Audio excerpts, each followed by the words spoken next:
What's up, guys? Welcome back to another video yet again.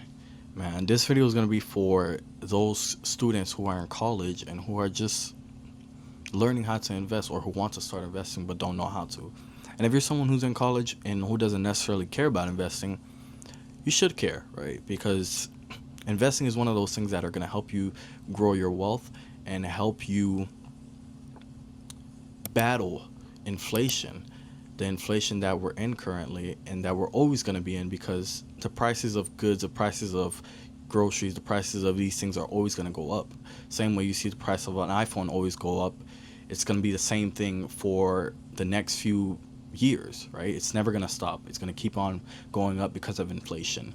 So if you're a college student and you're learning how to invest, or you want to start learning how to invest, I'm going to give you some practical ways on how to start investing. Most college students actually think they need a lot of money just to start investing, but they don't understand that in the beginning, just having a small amount of money invested is more important than anything that you could possibly put into the market, any lump sum of money, right? Just starting with the $20 that you have, the extra $10 or $15 that you have is the most important thing.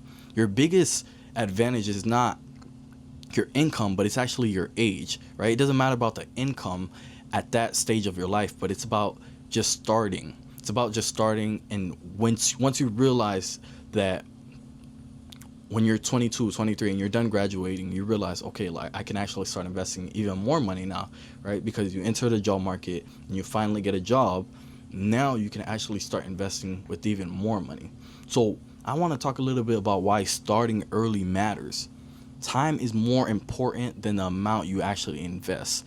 So because of compound interest, your money your money is actually moving over time, and it allows your money to grow over time. Compound interest allows your money to grow over time. See how compound interest works? I've made a few videos on this before, but how compound interest works is that the gains that your money sees over time stack on each other. So it's not just like you're investing, and your money's staying flat. But because you made some gains, let's say in year one, those gains compound into year two. And then those gains from year two compound into year three. So because of compound interest, your money is growing faster. So it doesn't matter about your income at this stage of your life. Because you're in college, you might not have enough money, right? But an extra 20, an extra $30 that you can spare will go a long way. So starting at 20 can outperform someone who even starts investing at 30, because they invested less and they had less time to actually invest, right? They skipped their whole 20s without investing, and once they finally reach 30, that's when they want to invest, which leads to them not having the same amount of money as you, who allowed time to compound your money. The thing I want you to understand first, though, before you actually start investing, build your foundation first. You don't want to just go head on into investing, but build your money foundation first. So before you actually start investing, have an emergency savings fund. I want to make this clear. Have an emergency savings fund before you start investing. That's the most important thing. So an extra 600, 1,000 in a high yield savings account using a bank like SoFi or Ali Bank that offer high interest, right? They offer a little bit extra interest, like 3.5, 3.2% back on you saving money with them, right? And it's an incentive to them for you to be a customer, because essentially what they do is if you guys don't know how banks work, you put your money inside, right? You put your money aside. They already have money that are called reserves that they have. So if you were ever to withdraw that 3,000 that you put in your high yield savings account, they have money to give you back that 3,000. But essentially they take your money and they go make even more money off of it by lending that money to other people. So it's a cycle. But put this emergency savings fund money in a high yield savings account so your money is consistently growing. Pay off all credit card debt. Try and pay off all credit card debt, because I know that's hard. For those that are taking loans, hey, that's on you. Those that are taking loans, it might be a little bit harder, but still, you can continue to be invested. It doesn't matter. You could continue to be invested into the market. That $10 or $15 you're gonna spend on dinner or going out, going to party, going to have fun that weekend, take that money instead and invest it.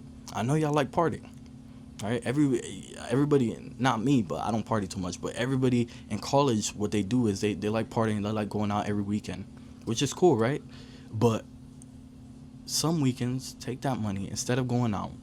Take that money and invest it. Take that money and start your emergency savings fund. Build your emergency savings fund so you can have your foundation first. Your credit card debt, I want you to learn how to pay that off because it's actually costing you more, right? It's costing you more because once you have credit card debt, you can't prioritize anything else because that's the thing that's in your mind that's like, oh, I got to pay this credit card debt. I got to pay this off. So limit your utilization. I want you to actually limit your utilization of your credit card during your time in college. If you're on a university, try to use your credit card as least as possible, right? You want to use it as least as possible. You want to use your debit. Use your debit to pay things just so you can have that money that you know it went out and you don't have to pay it back. But once you start racking up credit card debt, that's where stuff gets tricky. So understanding that is key. Then the next thing that I want you to do is open an account. So the best accounts for beginners and for college students who are just getting started is your retirement account. This is the fundamental beginners level stage that any student should start with. Your Roth IRA account is the most important account that you must have. What is your Roth IRA account? Your Roth IRA account, there's a traditional IRA and there's your Roth IRA. Your Roth IRA is best for long-term investing. It's for retirement. So it's a tax-free growth account, and you're essentially able to withdraw your money at 59 and a half. You can withdraw your money anytime, but what ends up happening is that you'll incur some penalty because you didn't wait till the 59 and a half. But the limit, there's a contribution limit, so that means the 7,500 I think is a contribution limit for this year. It allows you to invest into this account consistently, right? Buying specific investments and letting your money compound over time. Now, why start with this account? Because this is a retirement account. This is a retirement account. This is one of the best accounts to open, especially at a young age when you're just starting to invest. So when I say invest, I don't mean go in on Robinhood and start playing options, start trading stocks, start buying stocks here and there. That's not what I mean. I mean choosing smart investments inside of your retirement account that will grow over time. Starting that, then once you learn the game of maybe buying individual stocks, and you could go and do that. Although it's a little bit more riskier, you will lose money. You can lose money, but you can also make money. So there's a risk and there's a reward factor with it. But you open your Roth IRA account, your retirement account, and this is how you can slowly start investing. Once you have that, I want you to have the Roth IRA. Then once you have that, you can also get the 401k. This 401k, you have to understand the 401k is only employer sponsored. So that means whatever job that you're at, they will offer it. Some jobs offer it, some jobs don't. So if you're in college and you work at your local dining, they might not offer it, right? They might not offer it because they just don't, right? It's not an incentive to them. It doesn't really matter if you have a 401k with them or not, because those jobs, there's high turnover because college students work there, but the people, the management that works or manages the actual restaurant, they know that, okay, these kids are going to be leaving after this semester and they're going to get a new batch of kids. So them offering you a 401k doesn't do too much for you. But work at a bigger corporation, work at a business that actually has a 401k plan, right? Your hotels, your hospitals, your actual big companies, your Amazons, these companies offer 401ks. So while you're working, you're stacking up your retirement money.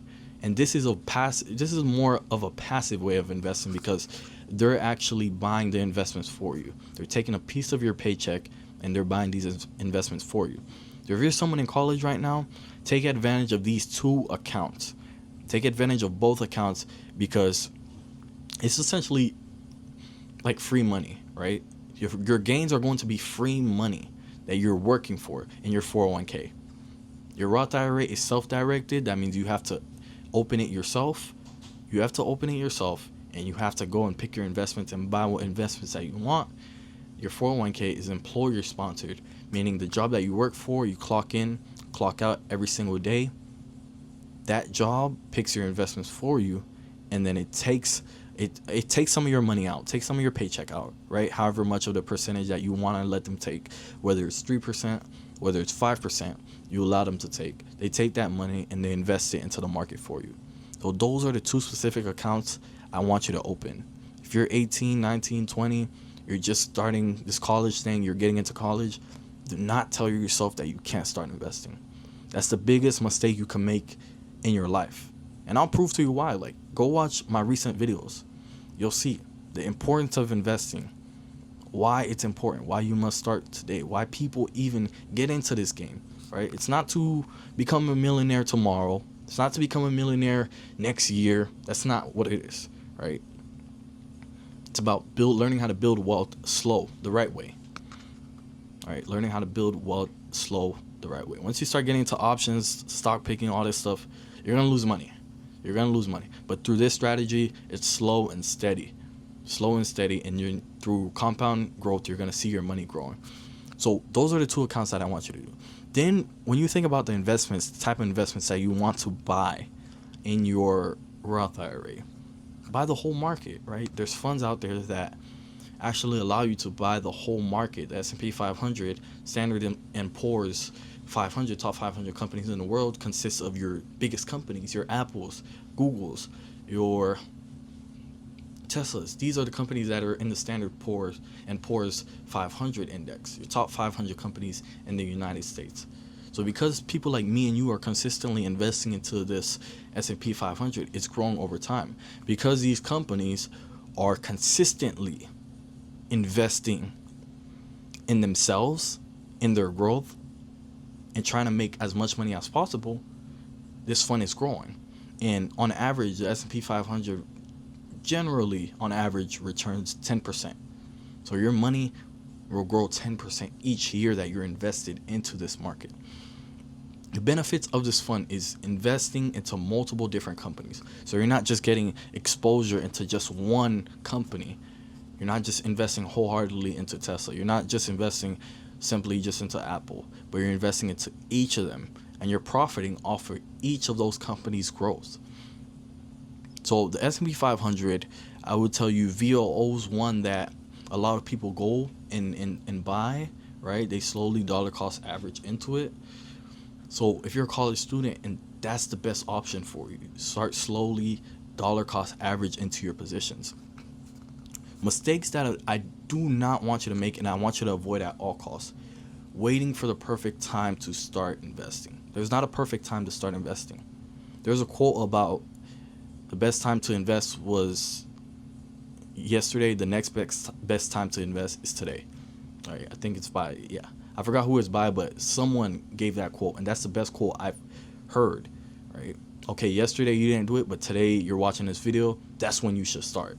Do not wait for the perfect time, because there is no perfect time. You can't time the market. You don't know when the bottom's coming. You don't know when the top's coming. You don't know when the we're gonna be in a bear market. You don't know when there's gonna be a bull market. All you have to know is over the long run, the market gives a steady return, and it's always consistently growing. The S&P 500 is consistently growing. So think about that. Investing money you'll need soon is another mistake that people make. So if you need your money, why would you invest? Right? If you need money in college, why are you investing? I know this point contradicts my whole point on this video, but if you need money, do not invest. Handle what you have to handle first, then you slowly start to invest. Manage your stuff first, then you start to invest. So do not just take all your money and just throw it into investments, start buying stocks and start losing money. Then you're going to come back to my video like, bro, investing is a scam, the stock market's a scam, the whole world's a scam. Bro, that's not true. Right? Use your money for what you need at first, your priorities, then learn. As you're learning, you can slowly start buying these index funds. You can slowly start building your positions. So investing money you'll need is another mistake that I do not want you to fall into. Chasing hot stocks is another one. Oh, you heard something on TikTok. You heard Tesla's about a skyrocket, and you buy Tesla all of a sudden, then you sell it tomorrow. It's bro, That's not how you invest. You heard SpaceX, Elon Musk's company is about an IPO. So you want to start, you're going to buy into it at all-time highs. That's not the smart way to invest, right? Because you don't exactly know why you're investing into it. You're investing off of hype. And think about it. Is that a smart strategy in your head? As a 21-year-old, 20-year-old, 19-year-old who's just starting into the market, is that the best strategy possible? Investing into something because of hype? Investing into something because they told you it's going to be a $2 trillion, its market cap's going to be at $2 trillion. Does that sound smart to you? These things are overvalued. SpaceX currently doesn't make too much money, so its valuation is pretty much overhyped and overblown, right? So think about these things before you actually start chasing hot stocks, start chasing hot tech stocks, right? You look at a company and you just think, okay, let me buy into it because I saw it on TikTok, I saw it on YouTube, they said go buy this.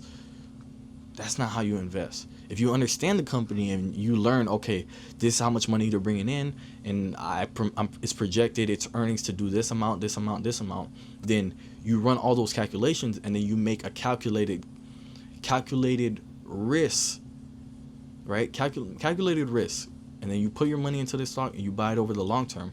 Then I would say, okay, that's fine. But don't just buy a hot stock because you heard it on TikTok. That's another mistake I do not want you to make. Thinking you need millions, thousands of dollars just to start. I told you, you could literally start with $1 investing. Put your money into a fund that covers the S&P 500 and let your money grow. Then from 1, you go on to 5. Then from 5, you go on to 10. This is the best way to start. Do not get caught up in other people telling you that you need to live a life where you're rushing to make money, right? The stuff that we see on social media. Don't allow yourself to get caught up in this matrix, this sort of social media matrix, right? That's what I call it. But social media matrix that's telling you need to just move on, like move out of your parents' house, get a nice car, be traveling. I see people, it's like they're millionaires. They're traveling every other day, you know? Like, shit. Like, man. That's y'all, man. I ain't there yet, but that's what I see people doing. They're traveling every other day. So stay down, invest slowly. You're a college student. Grow your money. Grow your emergency savings fund first. Then slowly start investing your money, right? That little money that you have, instead of going to buy that Starbucks cup, if you're a girl going to buy Starbucks, be like, I'm not going to buy it today. I'm gonna put it in a fund, right? That's growing over time. So just think about that. Thank you for watching this video. It was a little long, but I hope y'all picked up something, man. Thank you for watching. I hope y'all felt like you learned something. And if y'all got any questions, please comment down below. And check out my website, eawealthteam.com. We make videos like this every single day. So please like, comment, and subscribe so you can learn a little bit more each and every day. Financial literacy at its core. Thank you for watching. Peace.